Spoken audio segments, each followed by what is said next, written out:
రచించబోయేటటువంటి శ్లోకం కూడా అంతే చిత్రమైనటువంటి శ్లోకం.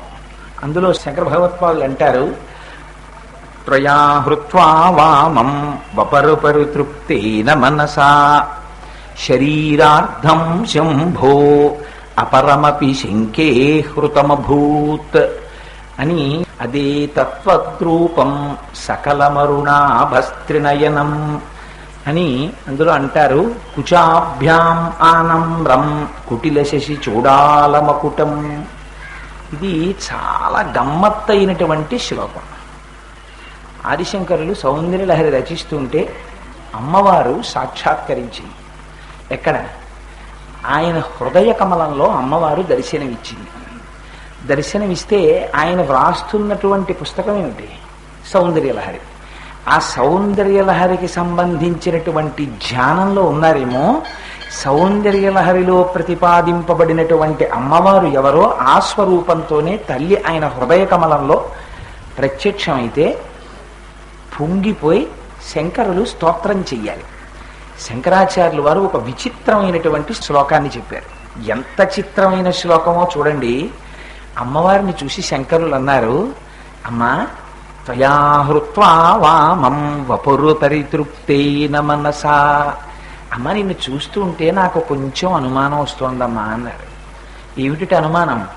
నువ్వు పరమశివుని యొక్క శరీరంలో వామార్ధ భాగాన్ని స్వీకరించావు. శంకరుడు అర్ధనారీశ్వర స్వరూపంలో ఎడమ భాగాన్ని అమ్మవారికి ఇచ్చాడు. కానీ నాకు అనుమానం అంతా ఎక్కడొస్తోందంటే, తల్లి శరీరార్థం శంభో అపరమపి శంకే హృతమభూత్. నువ్వు దొంగతనం చేశావు అని శంకరులు అనరు. మొట్టమొదట ఏమన్నారు?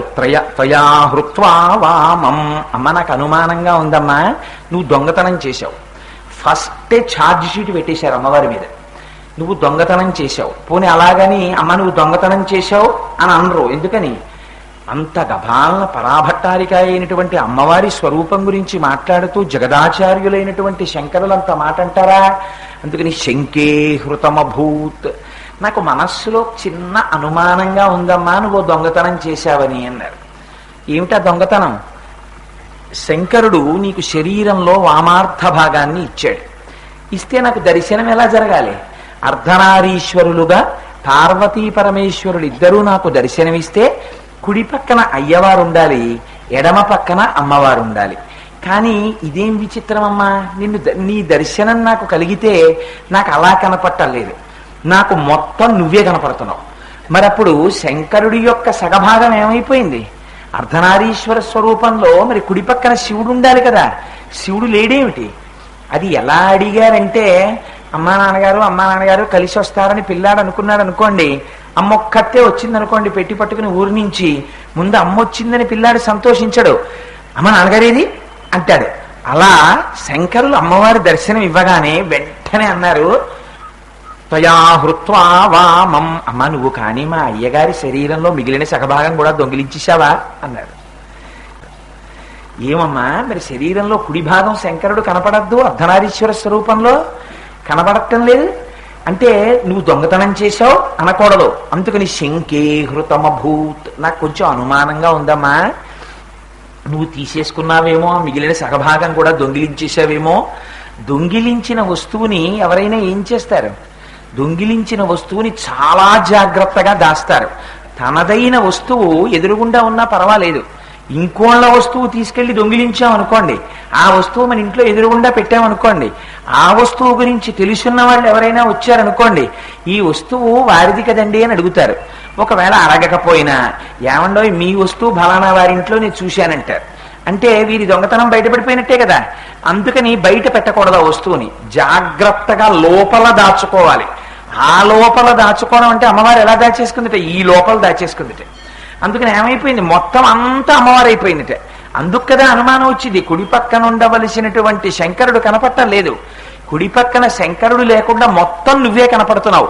అయితే శంకరా, నేను దొంగతనం చేశానంటున్నావే అయ్యవారి శరీరాన్ని, నీ ఇష్టం వచ్చినట్టు నేను దొంగతనం చేశాను, నాకు అనుమానంగా ఉంది అనడం దొంగతనం చేశాను అనడం కన్నా ప్రమాదం తెలుసా? ఎందుకని? ఏమంటే వారు దొంగతనం చేశారండి అంటే ఒక మాటతో పోతుంది. నాకు కొంచెం అనుమానంగా ఉందండి వారి ప్రవర్తన చూస్తే అన్నాను అనుకోండి, అందరూ ఆయన్నే చూస్తూ ఉంటారు. ఇక ఏమిటో అనుమానంగా ఉందన్నారు ఆయన్ని చూస్తే, ఎందుకైనా మంచిది నిగ్గు తేలే వరకు అలా చూద్దామని అలా చూస్తూ ఉంటారు. ఎంత మాట అనేసావు శంకరా, నన్ను శంకే హృతమభూత్ అన్నావు. అమ్మా అనుమానంగా ఉందమ్మా, శంకరుడి శరీరంలో మిగిలినటువంటి సగభాగాన్ని కూడా నువ్వే తస్కరించేశావని నాకు అనుమానంగా ఉందంటున్నావు శంకర. ఏం సాక్ష్యాలు చూపించు, నేను తస్కరించానని ఏమిటి సాక్ష్యం? అంత మాట అనడమే నన్ను అంటే శంకరులు అన్నారు వెంటనే, అమ్మా సాక్ష్యాలు లేకుండా అంత తేలిగ్గా మాట్లాడతాను అనుకుంటున్నావా? నా దగ్గర 3 సాక్ష్యాలు ఉన్నాయి. ఇవి శంకరుడికి మాత్రమే ఉండవలసిన వస్తువులు, నీ దగ్గరికి ఎలా వచ్చాయమ్మా అన్నారు. ఏమిటి ఆ 3 వస్తువులు? ఎదే తత్వద్రూపం సకల మరుణాభస్త్రినయనం. అమ్మ శంకరుడు తెల్లగా ఉంటాడు, నువ్వు ఎర్రగా ఉంటావు. శంకరుడు సగభాగం ఉంటే సగభాగం తెల్లగా కనపడాలి కదా, కనపట్టలేదు, అంతా ఎర్రగా కనపడుతోంది. అంటే శంకరుడి శరీరం ఇది నువ్వు తీసేసుకున్నావు కదా, అందుకే కదా మొత్తం ఎరుపైపోయింది. ఇదిగో ఇది మొదటి సాక్ష్యం నా దగ్గర. 2 త్రినయనం, శంకరుడికి మాత్రమే 3 కన్నులుంటాయి. ఇవాళ నీకెలా వచ్చాయమ్మా 3 కన్నులు? నువ్వు నాకు 3 కన్నులతో కనపడుతున్నావు, అందుకని 3 కన్నులతో కనపడుతున్నావు కాబట్టి మా స్వామి శంకరుడి 3 కన్నులు కూడా నువ్వు దొంగిలించావు. అనుమానం, దొంగిలించావు అని అందరూ శంకరులు. మళ్ళీ మీరు ఆ మాట అనేశారనుకోండి, ఆ శ్లోకానికి అర్థం పోతుంది. ఎక్కడా శంకరులు నువ్వు దొంగిలించావు అన్న మాట వాడలేదు. శంకేహృతమభూత్, నేను అనుమానిస్తున్నానమ్మా అన్నారంతే. అందుకని ఆ శంకరుడికి మాత్రమే ఉండవలసినటువంటి 3 కన్నులు అమ్మా నీ దగ్గరికి ఎలా వచ్చాయమ్మా? నువ్వు 3 కన్నులతో ఉన్నావు ఇవాళ.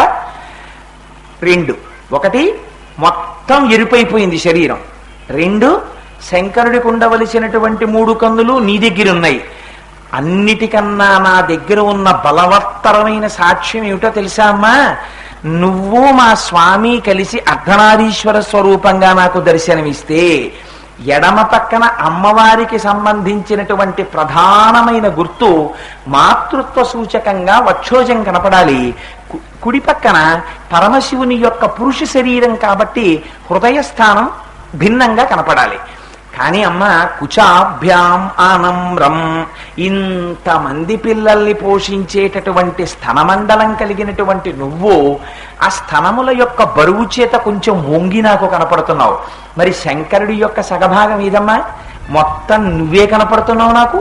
కుచాభ్యాం ఆనమ్రం కుటిల శశి చూడాలమకుటం. ఇంకో సాక్ష్యం తీసుకురానా? నువ్వు శంకరుడు సగం శరీరం పుచ్చేసుకున్నావని. ఏది కుటిల శశి? కుటిల శశి అంటే ఎన్ని పేర్లు వేస్తారో ఆ చంద్రుడికి శంకరాచార్యుల వారు. కుటిల శశి అంటే ఇలా ఉన్న చంద్రుడు. ఇలా ఉన్న చంద్రుడు ఎప్పుడు ఉంటాడు? ఇలా ఉన్న చంద్రుడు మీకు శుక్లపక్షంలో వచ్చేటటువంటి విధియ నాడు కనపడతాడు అలాగా. అందుకని సన్నటి చంద్రరేఖ ఉంటుంది. అందుకని అలా సన్నటి చంద్రరేఖని ధరించి ఉండేటటువంటి వాడు కాబట్టి ఆయనకి చంద్రమౌళీశ్వరుడు అని పేరు. అమ్మా ఆయన చంద్రమౌళీశ్వరుడు కదా, ఆయన కిరీటం మీద కదా సన్నటి చంద్రరేఖ ఉండాలి. ఆ చంద్రరేఖ ఇవాళ నీ కిరీటం మీద కనపడుతోంది. అంటే శంకరుడికి సంబంధించిన ఈ వస్తువులన్నీ నీ దగ్గరికి వచ్చేసాయి.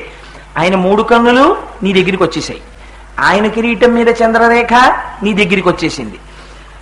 ఆయన తెల్లగా ఉండవలసింది మొత్తం ఎర్రగా అయిపోయింది శరీరం అంతా.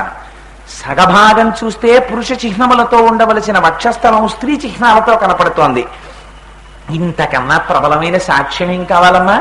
అందుకని ఇవాళ నువ్వు ఇలా కనపడుతుంటే శంకరుడి యొక్క మిగిలిన సగం శరీరాన్ని కూడా నువ్వే పుచ్చేసుకున్నావు.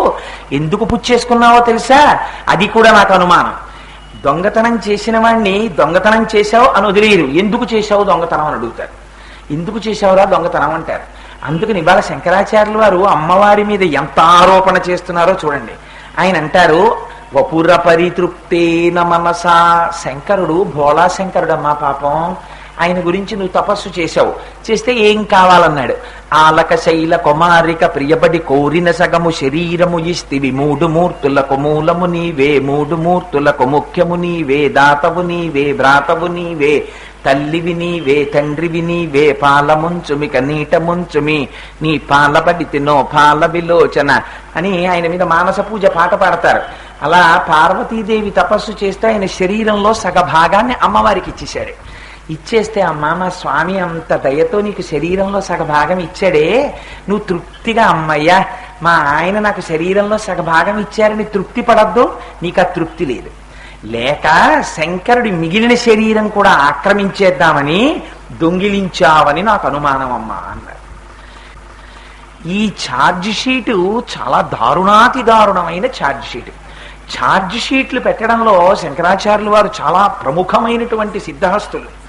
ఎందుకంటే ఆయన శివానంద లహరిలో కూడా శివుడి మీద పెట్టారు ఛార్జ్ షీటు. అందులో అంటారు, శంకరా అసలు హంతకులకు హంతకుడివి నువ్వు, దొంగలకి దొంగవి నువ్వు, అందరికన్నా దూరంగా ఊరు చివర దాక్కునేవాడివి నువ్వే అన్నారు. అదేమిటో ఆదిశంకర అంత మాట అన్నావు అని పరమశివుడు అంటే అన్నారు, ఏ నా దగ్గర సాక్ష్యాలున్నాయి ఇలా అనడానికి. నువ్వు ఏనుగు చర్మం కట్టుకున్నావు, గజాసురుణ్ణి చంపేసి ఆ ఏనుగు చర్మాన్ని ఒలిచి కట్టుకున్నావా లేదా అంటే నువ్వు చేసినటువంటి హత్యకి రుజువు ఇంతకన్నా ఏం కావాలి? నువ్వు కట్టుకున్న ఏనుగు చర్మం రుజువు. నువ్వు వ్యాఘ్రాన్ని చంపావు, పులిని చంపి దాని తోలు ఒలిచి మీదేసుకున్నావు. ఒక పులిని చంపినటువంటి దానికి ఇది సాక్ష్యమా కాదా? పోనీ రెండూ చేశావు. ఏనుగుని చంపడానికి సిద్ధపడినటువంటి సింహంలా ఇవాళ నాకు ఎలా కనపడుతున్నావో తెలుసా?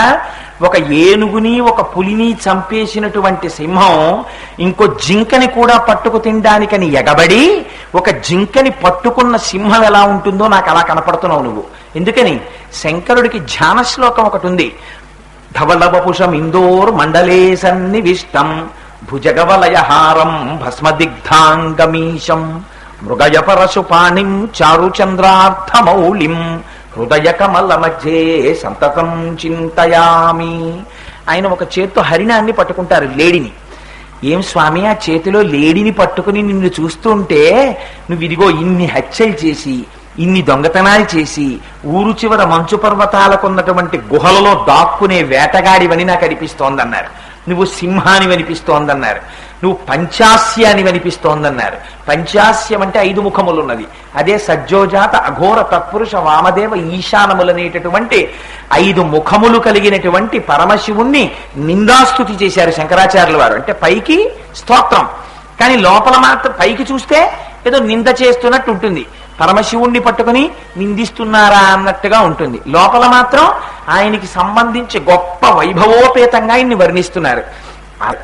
అలా ఇవాళ అమ్మవారి దగ్గరికి వచ్చి అంటారు శంకర్లు, అమ్మ నిన్ను చూస్తే నువ్వు దొంగతనం చేశావని అనుమానంగా ఉందమ్మా అన్నారు. అయితే చిత్రం ఏమిటంటే ఈ శ్లోకాన్ని మీరు వేరొక అర్థంలో వచ్చి చదవడం మొదలు పెట్టారనుకోండి, ఎందుకు శంకరాచార్యులు వారు ఈ మాట అన్నారు అని మీరు ఆలోచిస్తే ఇందులో గొప్ప రహస్యాలు బయటకు వస్తాయి. ఇది స్తోత్రం. పైకి ఏమీ తెలియనట్టు ఈ మాటలు అంటారు. ఈ మాటలు అని ఊరుకున్నారనుకోండి, మీరు శ్లోకాన్ని అలా చదివేశారనుకోండి, శ్లోకం చదివితే ఏముంటుంది? ఇదే ఉంటుంది అంతే. త్వయా హృత్వా వామం వపుర పరితృప్తేన మనసా శరీరార్థం శంభో అపరమపి శంకే హృతమభూత్ అదే తత్వద్రూపం సకలమరుణాభస్త్రినయనం కుచాభ్యాం ఆనమ్రం కుటిల శశి చూడాలమకుటం అని ఉంటుంది. మీరు ఇది చదివితే శంకరాచార్యులు వారు అమ్మవారు దొంగతనం చేశారేమోనని అనుమానంగా ఉంది అని శంకరులు అమ్మవారిని అన్నారు, అంతే తాత్పర్యం అర్థమవుతుంది. అప్పుడు మీ మనస్సు ఏం చెయ్యాలి? ఇంకా ఆదిశంకరాచార్యులు వారు సౌందర్యలహరిలో అమ్మవారిని స్తోత్రం చేస్తూ, అమ్మ శంకరుడి శరీరార్థ భాగాన్ని నువ్వు తస్కరించావేమో అని అనుమానంగా ఉందమ్మా అంటారా శంకరాచార్యులు వారు? ఎందుకన్నారు ఈ మాట అని ఆయన ఏమేం సాక్ష్యాలు పెట్టారో మీరు తీసుకోవాలి, ఒక్కొక్క సాక్ష్యం. ఇప్పుడు మిమ్మల్ని శంకరాచార్యులు వారు ఏం చేస్తారంటే ఒక జడ్జి హోదాలో కూర్చోబెడతారు. జడ్జి ఏం చేస్తాడు? అటువైపు సాక్ష్యాలు వింటాడు, ఇటువైపు సాక్ష్యాలు వింటాడు. తన బుద్ధితో ఆలోచిస్తాడు, ఏది నిజమో ఆలోచించి నిర్ణయం చేస్తాడు. అలా ఇప్పుడు మిమ్మల్ని కాసేపు ఆలోచించేటట్టు చేస్తారు శంకరాచార్యుల వారు. ఇలా మీరు ఆలోచించారనుకోండి, ఏమవుతుంది? ఆ రూపం మీద మీ దృష్టి కేంద్రీకృతం అవుతుంది. మీ దృష్టి అమ్మవారి యొక్క రూపం మీద కేంద్రీకృతం అయిందనుకోండి, మీకు తెలియకుండానే అపారమైనటువంటి ఫలితం ఒకటి వస్తుంది. ఏమిటా ఫలితం? ఎందుకు శంకరాచార్యుల వారు ఈ శ్లోకంలో ఆ ప్రయోగం చేశారు? ఇప్పుడు మీకు అటువైపు నుంచి వివరణ తీసుకెడతాను చూడండి. శంకరులు ఏమన్నారు? అమ్మా నీకు ఎడమ పక్క భాగం శివుడు ఇచ్చేశాడు, కానీ కుడి పక్క భాగం కనపట్టలేదు, నువ్వు ఆ భాగాన్ని కూడా తస్కరించావేమోనని అనుమానంగా ఉందమ్మా అన్నారు. అలా అనుమానించడానికి ఏమిటి నీ దగ్గర సాక్ష్యాలు అంటే, మొట్టమొదటి సాక్ష్యం శంకరాచార్యులు వారు ప్రవేశపెట్టినటువంటిది ఏమిటి అంటే మొత్తం శరీరం అంతా ఎర్రగా ఉంది. ఇదే కదా, అమ్మవారు ఎర్రగా ఉంటుంది, అయ్యవారు తెల్లగా ఉంటారు. మొత్తం శరీరం ఎరుపు ఎందుకు ఎక్కింది? శంకరుడు తెలుపుగా